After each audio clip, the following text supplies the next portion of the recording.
Good morning friends. जैसा कि मैंने आपको बताया था अपने पिछले वीडियो में कि मैं आपकी यूपी टेट में सहायता करने की पूरी कोशिश करूंगा। चाइल्ड साइकोलॉजी को लेके, संस्कृत को लेके, हिंदी को लेके। जो लोग नए हों और पहली बार कहीं वीडियो देख रहे हैं वो चाहें तो मेरे इस पूरे चाइल्ड साइकोलॉजी को पैकेज को ले सकते हैं अपने गूगल प्ले स्टोर से स्पर्श एकेडमी के ऐप को डाउनलोड करके। आप मुझे यूट्यूब पे मेरे चैनल स्पर्श एकेडमी को भी सब्सक्राइब करके वहाँ से इन चीज़ों को देख सकते हैं और सीख सकते हैं। फ्रेंड, देर न करते हुए हम टॉपिक की शुरुआत करते हैं। जैसा मेरा पिछला वीडियो जो था वह साइकोलॉजी के ऊपर था। जैसा आपने देखा ही होगा कि साइकोलॉजी की क्या है, क्या इसकी इम्पोर्टेंस है, उनके कितने स्कूल्स हैं, उन सारे टॉपिक्स पे मैंने आपसे बात की थी। देखा था आप लोगों ने, कुछ बच्चों के कमेंट भी आए थे कि कुछ और चीज़ें वो जानना चाहते हैं, तो मैं उन सारी चीज़ों को लेकर अपने सेकंड वीडियो में आया हूँ, जो कि वह चाइल्ड डेवलपमेंट CDP का चैप्टर फर्स्ट आप कह सकते हो, चाइल्ड डेवलपमेंट साइकोलॉजी का चैप्टर फर्स्ट कर सकते हो, जिसमें मैं विकास क्या होता है, विकास में चाइल्ड साइकोलॉजी का रोल क्या है, विकास के कितने एरिया हैं, उन सारे पॉइंट्स पे मैं आपसे बात करूंगा, जो कि आगामी आपके यूपी टेट और अन्य स्टेट के किसी भी टेट या सुपर टेट के एग्ज़ाम के लिए काफ़ी बेनिफिशियल होगा। तो फ्रेंड्स, लेट ना करते हम लोग तुरंत शुरू करते हैं कि चाइल्ड डेवलपमेंट क्या है, उसमें चाइल्ड साइकोलॉजी का रोल क्या है। मैंने अपने पिछले वीडियो में साइकोलॉजी के बारे में बताया था कि किस तरीके से आत्मा के अध्ययन से होते हुए मन के अध्ययन, चेतना के अध्ययन और प्रेजेंट टाइम में जो साइकोलॉजी है वो व्यवहार के अध्ययन पर आकर टिक गई है। ठीक उसी प्रकार हम अगर आगे बात करें दोस्तों, तो जो चाइल्ड साइकोलॉजी है और चाइल्ड डेवलपमेंट में जो साइकोलॉजी का रोल है उसके बारे में मैं आपको कुछ बताना चाहता हूँ। जो चाइल्ड साइकोलॉजी ऐसा नहीं कि वो कोई साइकोलॉजी की अदर ब्रांच है, बल्कि ये साइकोलॉजी का ही एक ब्रांच है जिसके अंतर्गत हम बच्चों के व्यवहार का, बच्चों के मन का, बच्चों के अंदर आए हुए डेवलपमेंट का हम क्या करते हैं, स्टडी करते हैं। तो सबसे पहले तो आप ये दिमाग से निकाल लो कि चाइल्ड साइकोलॉजी कुछ अलग से होने वाली है। चाइल्ड साइकोलॉजी की क्या है, एक ब्रांच है जिसके अंतर्गत हम उस बच्चे के अंदर हुए व्यवहारात्मक और उसके शारीरिक और तमाम विकासों का क्या करते हैं, अध्ययन करते हैं। इसी बात को आगे बढ़ाते हुए एक मनोवैज्ञानिक क्रो एंड क्रो, आप उनका नाम याद रखिएगा कि क्रो एंड क्रो ने कहा है कि जो चाइल्ड साइकोलॉजी है वह साइकोलॉजी की ही एक ब्रांच है जिसके अंतर्गत गर्भकाल से लेके किशोरावस्था तक बच्चे में जो भी परिवर्तन आता है उसको समझने के लिए इसका प्रयोग किया जाता है। इसी क्रम में एक और है जिनका नाम है जेम्स ड्रेवर है। जेम्स ड्रेवर का कमेंट है कि चाइल्ड साइकोलॉजी मनोविज्ञान की वह शाखा है जहां बच्चे के जन्म से लेकर उसके परिपक्व होने तक तमाम वैज्ञानिक प्रक्रियाएं में जो उसके अंतर्गत परिवर्तन की सारी प्रक्रियाएं हैं उनका हम अध्ययन करते हैं। तो पूरा अगर एक कंक्लूजन देखें दोस्तों तो ये सही भी है कि चाइल्ड साइकोलॉजी के अंतर्गत जो विकास का क्रम है उसका अध्ययन किया जाता है। हालांकि इसमें विकास में हम आगे पूरा डिटेल में बात करेंगे, लेकिन कई सारे राइटर्स ने किशोरावस्था तक की अवस्थाओं को बेसिकली 4 पार्ट में डिवाइड किया है। ठीक है, पहला जो आपका पार्ट है उसको हम शैशवावस्था कहते हैं, जो दूसरा पार्ट है उसको बाल्यावस्था कहते हैं, जबकि तीसरे पार्ट को उत्तर बाल्यावस्था कहते हैं और चौथे पार्ट को किशोरावस्था कहते हैं। लेकिन सिर्फ 4 भागों में ही आप डिवाइड करके इन चीज़ों को नहीं समझ सकते हैं, क्योंकि जैसा कि क्रो एंड क्रो ने कहा है कि चाइल्ड साइकोलॉजी के अंतर्गत हम गर्भ से लेकर किशोरावस्था तक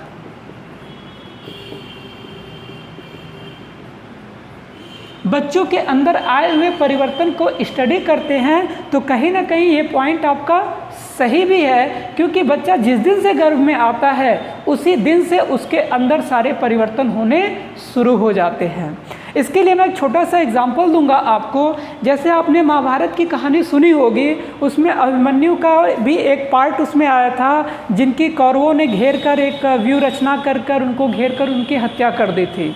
तो जब अभिमन्यु से शुरू में पूछा गया, मीन्स युद्ध से पहले, कि आपने ये व्यूह रचना कहाँ से सीखी है, तो अभिमन्यु ने कहा था कि मेरे पिता अर्जुन ने मेरी माता को व्यूह रचना के बारे में बता रहे थे, लेकिन मैं अंतिम स्टेज नहीं जान सका, क्योंकि अंतिम स्टेज आने तक, मीन्स जो व्यूह रचना का अंतिम स्टेज है, तो उस टाइम मेरी माँ सो गई थी, तो मैं भी सो गया था, इसलिए व्यूह को तोड़ना नहीं आता, लेकिन प्रवेश करना मुझको आता है।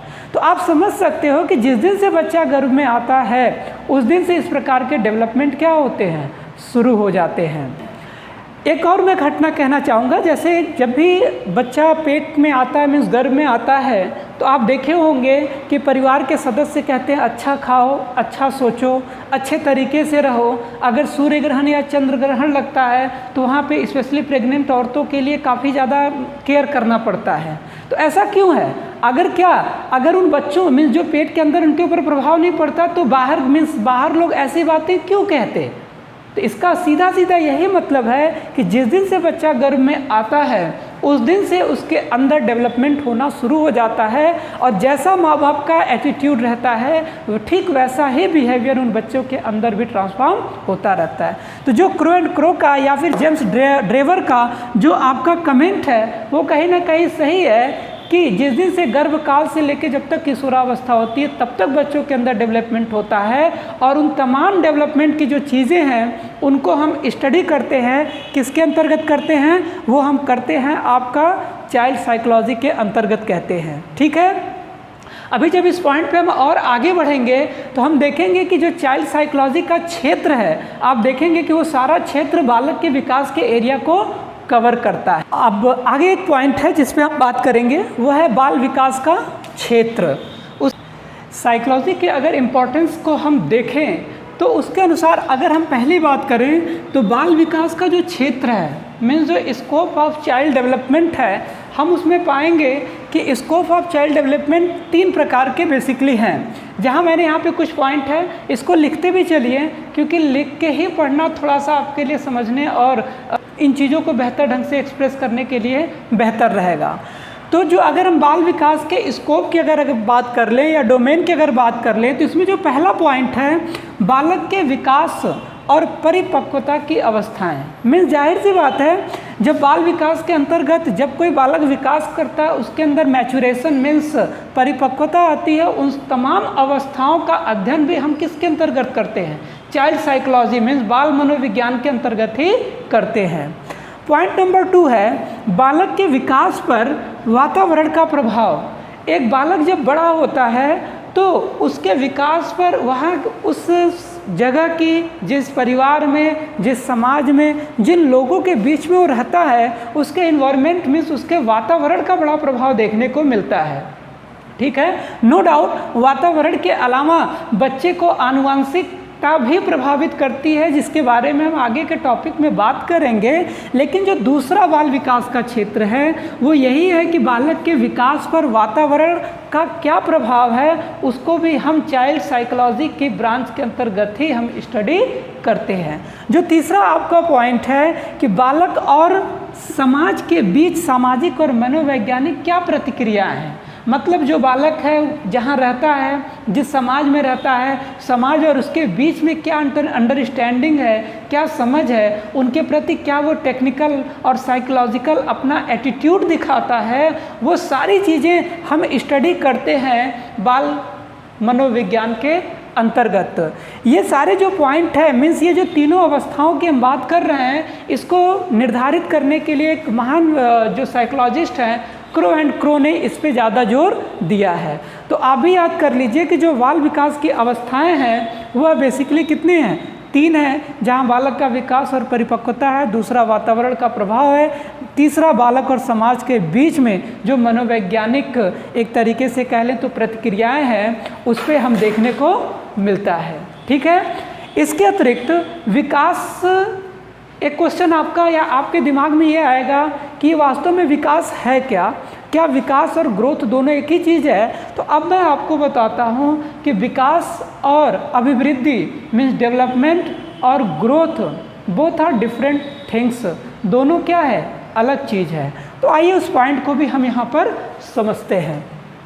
अब हम आपको समझाते हैं कि विकास और अभिवृद्धि में अंतर क्या है।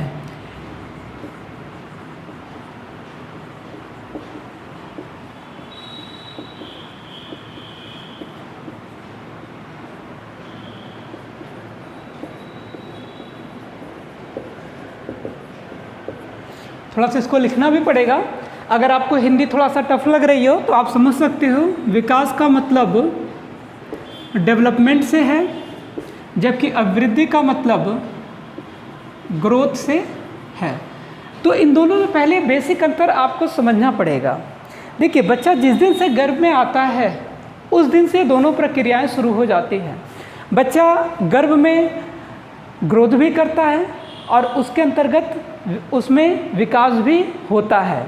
लेकिन अगर ग्रोथ को और विकास को शाब्दिक रूप से अगर आपको परिभाषित करना हो तो आप ये कह सकते हैं कि जो मनुष्य की कोशिकाओं में हुई गुणात्मक अभिवृद्धि, मतलब आप कह सकते हो कि मनुष्य की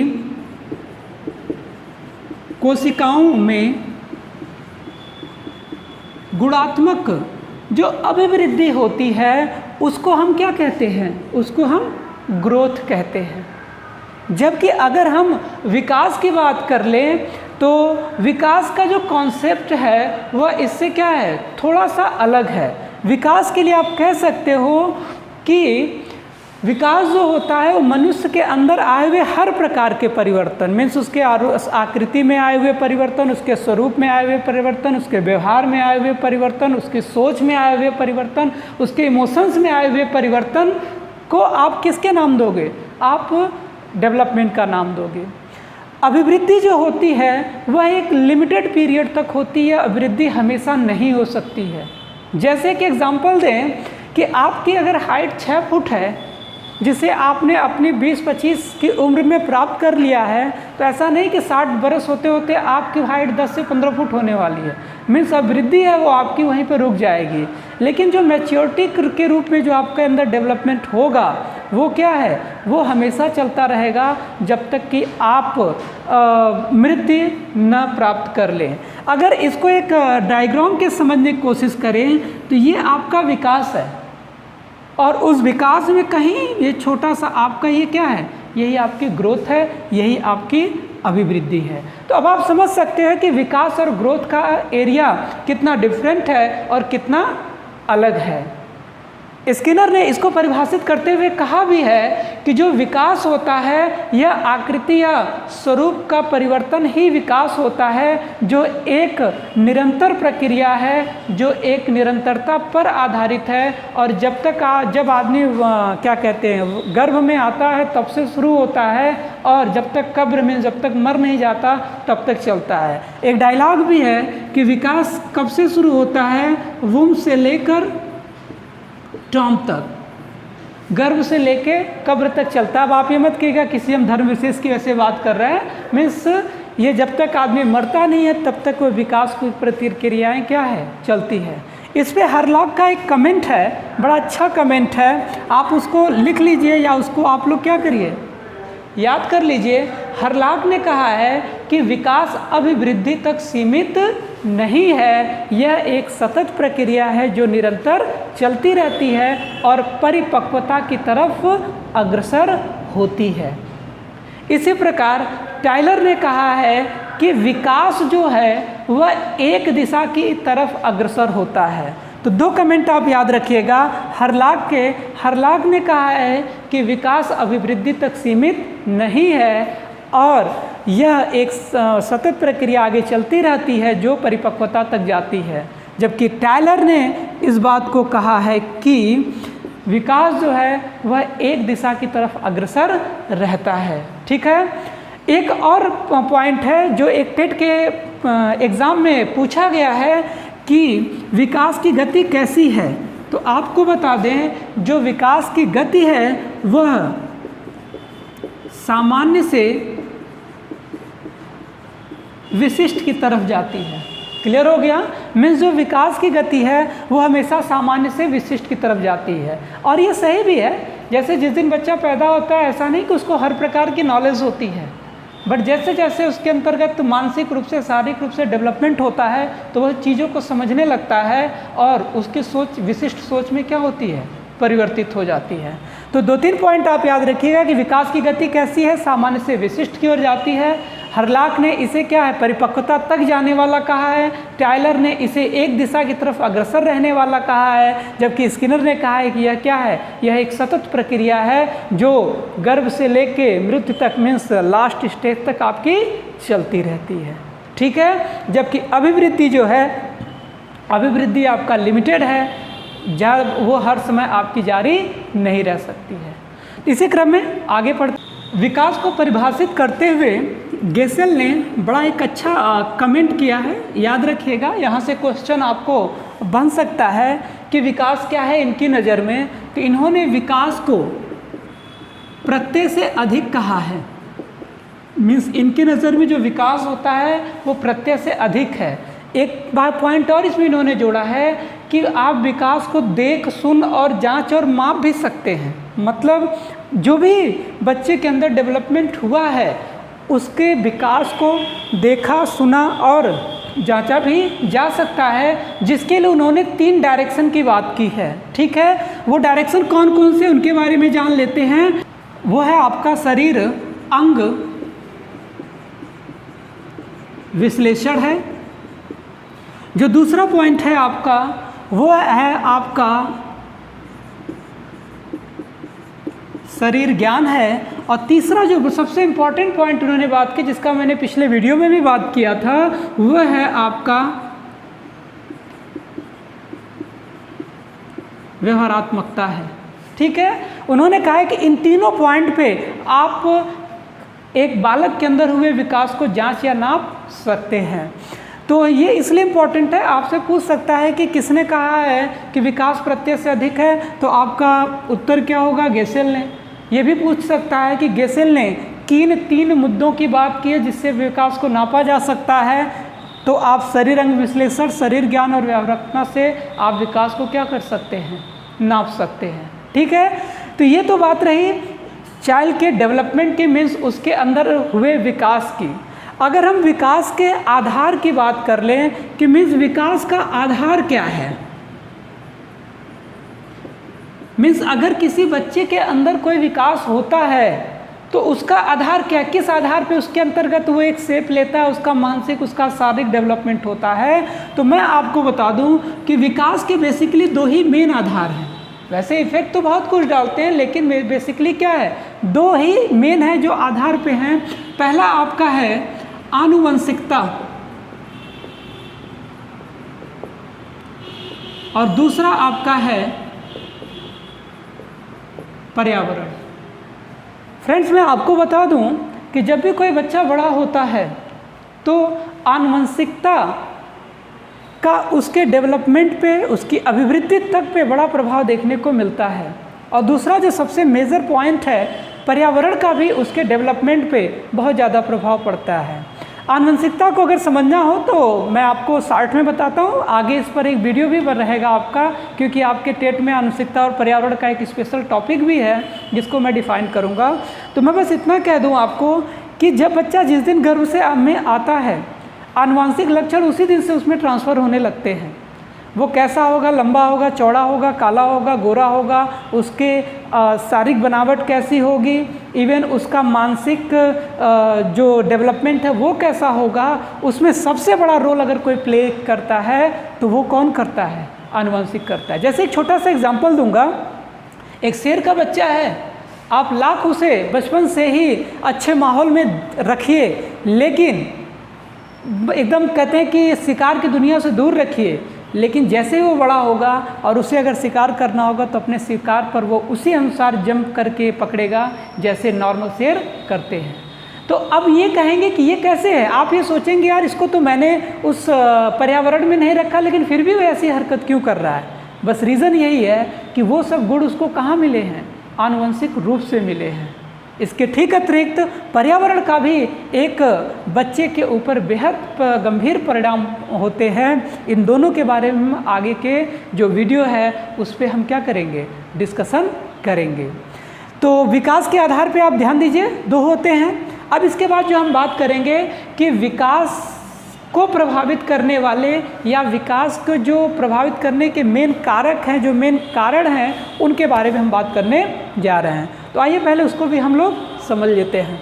अब हम विकास के तीसरे पॉइंट पे अगर हम बात करें तो वो है विकास का कारण। यहाँ से आपको यूपी टेट में क्वेश्चन बनते हैं और इन विकास के कारण को बताने के साथ साथ मैं आपको कुछ पॉइंट भी यहाँ पे कुछ साइकोलॉजिस्ट ने कहा है उन पे भी मैं बताऊँगा, इनके बारे में आपको समझाऊँगा भी।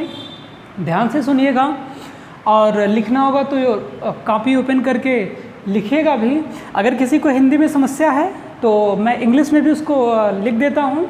और जैसा आप जान रहे हैं कि जब तक बाइलिंगुअल नहीं होंगे चीज़ों को बेहतर ढंग से हम लोग समझा नहीं जाएगा। तो फ्रेंड्स शुरू करते हैं कि विकास को कारण क्या है। तो विकास का जो सबसे पहला कारण है वो है परिपक्वन, जिसके अगर इंग्लिश में अगर समझ लो तो जो विकास का पहला जो कारण है वो आपका है मैच्योरेशन, मीन्स मैच्योरिटी से संबंधित है।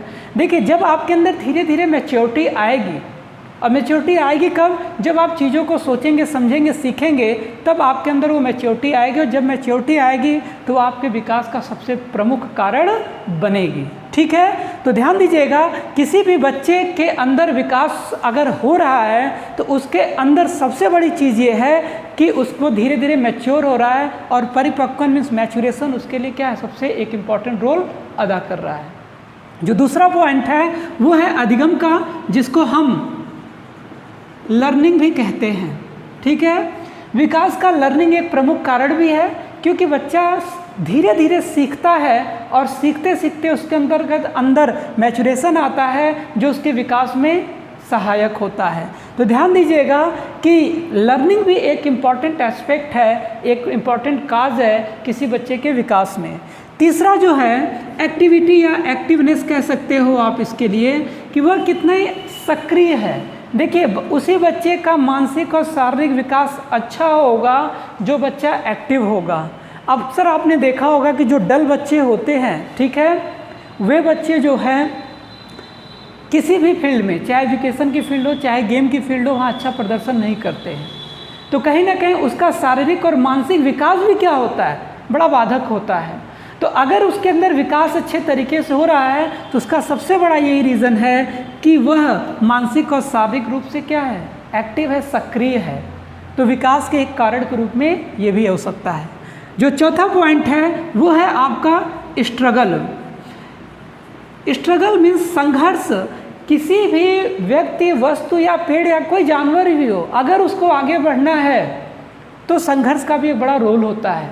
आज हम अगर मनुष्य के स्वरूप में हैं तो कहीं ना कहीं, जैसा आप भी जानते हैं हिस्ट्री में है कि हमारी जो उत्पत्ति या हमारा जो मिलना है वो एक बंदर से है। तो आखिरकार हम इस फॉर्म में कैसे पहुँचे हैं? उन्होंने भी प्रकृति के साथ काफ़ी संघर्ष किया है। उसी संघर्ष का नतीजा है कि आज बेसिकली हम इस फॉर्म में पड़े हुए हैं। तो एक आदमी के विकास में स्ट्रगल का भी क्या है, मेन रोल होता है। और जो लास्ट पॉइंट है जीवन शक्ति और अंतः प्रेरणा, जिसको आप सेल्फ इंस्पायरेशन भी कह सकते हो। ध्यान दीजिएगा कि एक व्यक्ति के विकास में उसके अंतः प्रेरणा मीन्स सेल्फ इंस्पायरेशन भी बेहद ज़रूरी है। और वह अपने इच्छा से कितना स्ट्रांग है, कितनी स्ट्रांग विल पावर है, उसके आधार पे भी वो बच्चा हो, व्यक्ति हो, विकास करता है। जैसे एक सेल्फ इंस्पायरेशन की मैं बात करूँगा कि हिंदी के एक बहुत बड़े कवि हैं तुलसीदास जी, जो अपनी वाइफ को लेके काफ़ी आसक्त हुआ करते थे और एक बार वो आंगन में कूद गए। ऐसी कहानी है कि सांप को लटक के फिर उसके उनकी वाइफ ने उनको काफ़ी ज़्यादा मतलब धिक्कारा। वहीं से उन्होंने सेल्फ रियलाइज़ किया, सेल्फ इंस्पायर अपने आप को किया और उसके बाद ऐसा वो रमे कि हिंदी के एक महान कवि के रूप में इनकी कल्पना की जाती है। आपने कई सारे फिल्में और सीरियल भी देखा होगा जहाँ पे सेल्फ इंस्पायरेशन मीन्स अंतः प्रेरणा आदमी को इतना आगे लेके जाती है, इतना उसके अंदर विकास होता है जिसकी कल्पना नहीं की जा सकती। खैर ये तो बात रही कहानियों की, लेकिन पॉइंट की अगर हम बात कर लें तो एग्ज़ाम में आपको पूछ सकता है कि विकास के कितने कारण होते हैं, या 4 ऑप्शन आपको दे, उसमें पूछ दे कि इसमें से कौन सा ऐसा कारण है जो विकास में शामिल नहीं है। तो आप इन हमेशा 5 को याद रखिएगा। इन 5 के अतिरिक्त कुछ होगा तो वो पॉइंट आपका क्या होगा, गलत होगा।